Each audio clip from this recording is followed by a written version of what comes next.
আসসালামু আলাইকুম everyone, Kaliachak family কিচেনে তোমাদের স্বাগত। আজকে আমি তৈরি করব খুব কম সময়ের মধ্যে এগ চাউমিন। একটা পাত্রে পরিমাণ মতো জল নিয়ে জল ফুটে এলে তাতে অল্প পরিমাণ তেল দিয়ে গোটা চাউমিনগুলো দিয়ে দিলাম।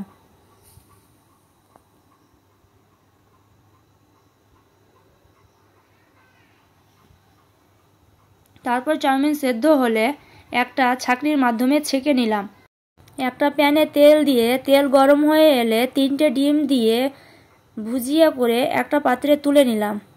আবারও ওই প্যানে তেল দিয়ে তেল গরম হয়ে এলে তাতে পেঁয়াজ কুচি, কাঁচা লঙ্কা কুচি ও রসুন কুচি দিয়ে ভালোভাবে লাল করে ভেজে তাতে কেটে রাখা বাঁধাকপি দিয়ে আবারও নেড়ে তাতে পরিমাণ মতো লবণ, হলুদ গুঁড়ো, জিরে গুঁড়ো, গোলমরিচ গুঁড়ো ও লঙ্কার গুঁড়ো দিয়ে ভালোভাবে নাড়াচাড়া করে তাতে সেদ্ধ করা চাউমিন দিয়ে ভালোভাবে মিশিয়ে তাতে উপর থেকে ডিমের ভুজিয়া, সয়া সস, টমেটো সস ও নুডলসের মশলা দিয়ে কিছুক্ষণ সময় ধরে ভালোভাবে মিশিয়ে একটা পাত্রে তুলে নিলাম।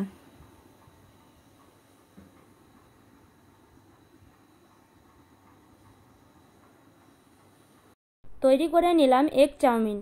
আশা করি ভিডিওটা তোমাদের ভালো লেগেছে। ভালো লেগে থাকলে লাইক, কমেন্ট অ্যান্ড শেয়ার করবে। আর ভালো ভালো ভিডিও পেতে আমার চ্যানেলটা সাবস্ক্রাইব করবে। আল্লাহ হাফিজ।